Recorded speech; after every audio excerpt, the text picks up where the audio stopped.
Bonjour et bienvenue sur notre chaîne YouTube du Nouveau Détective. Pour ma minute judiciaire, aujourd'hui, je vais vous raconter une histoire incroyable. Le meurtrier, après avoir commis son crime, prend la fuite au Maroc, son pays d'origine, et grâce à des complicités, il réussit à se faire passer pour mort.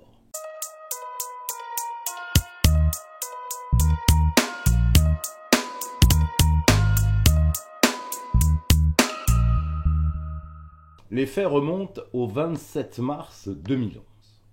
On est à Paris. Mehdi Etir, 23 ans, meurt poignardé en pleine rue dans le quartier de Belleville, au nord de Paris. Le mobile prend ses racines la veille, soit donc le 26 mars. Ce jour-là, le futur meurtrier, Hassan Ben Hamza, agacé par le chien de Mehdi, lui envoie ou tente de lui envoyer un jet de gaz lacrymogène. Les deux jeunes se battent, Mehdi et Hassan. Ils se mettent des coups, et c'est Hassan qui perd la partie. L'histoire aurait pu en rester là, j'ai envie de vous dire même, elle aurait dû évidemment en rester là. Mais hélas, pas du tout. Hassan, le lendemain, attend Mehdi en bas de chez lui. Les deux jeunes se connaissent, ils sont du même quartier, même s'ils ne s'apprécient pas plus que ça. Ils ont grandi ensemble sans être vraiment des amis. En fin de matinée, Mehdi sort de chez lui et Hassan, qui était caché, lui saute dessus par derrière et le plante à plusieurs reprises avec un couteau. Mehdi est touché au thorax et au cœur, il tente malgré tout de fuir, en vain, il tombe.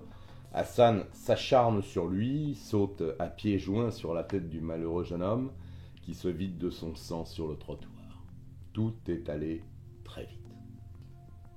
La police judiciaire prend l'affaire en main, mais force est de constater que l'auteur de cet assassinat a pris la fuite très probablement au Maroc, son pays d'origine.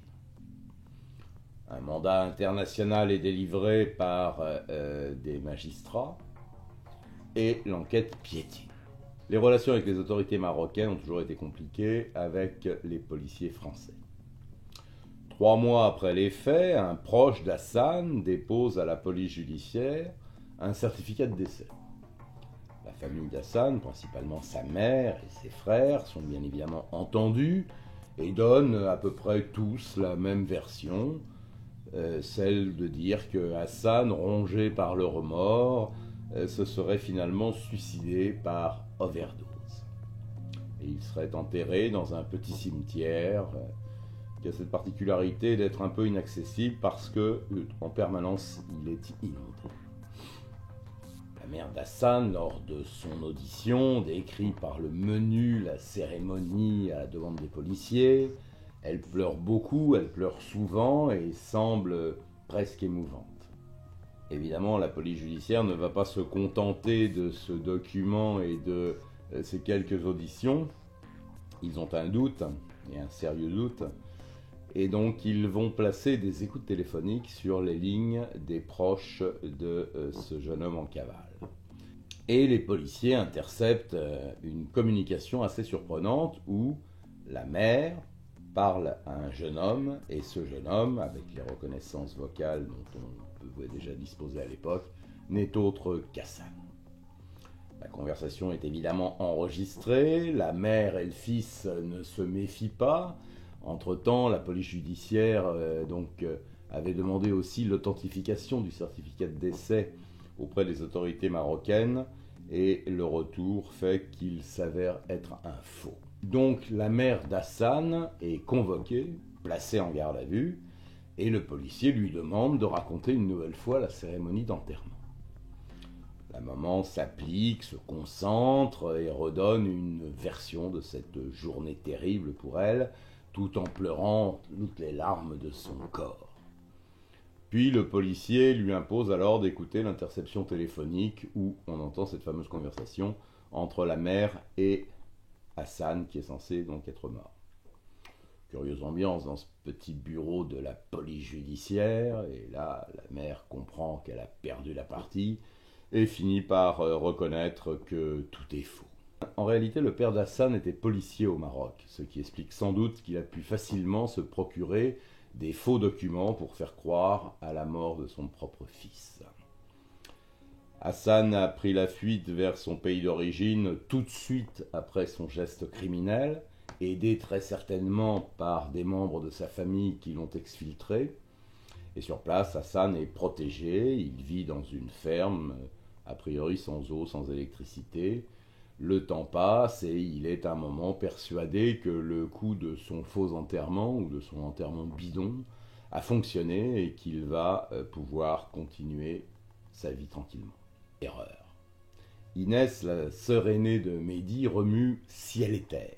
Elle cherche par elle-même sur place, elle viendra à plusieurs reprises au Maroc, utilise des indices et pendant les 3 premiers mois, elle ne croit évidemment pas à la mort d'Hassan et elle le dit d'ailleurs à la police. Et on découvre, comme je l'explique plus haut, le poteau rose grâce à une interception téléphonique. Mais les autorités marocaines ne bougent pas pour autant. Pendant ce temps, Hassan poursuit sa vie, il rencontre une femme qui lui donne 2 filles. Pire, alors qu'il était sous le coup d'un mandat d'arrêt international et qu'il avait été condamné par contumace, donc en son absence, à une peine de 25 ans de réclusion criminelle à Paris, il travaillait dans l'enseignement privé au Maroc. On croit rêver.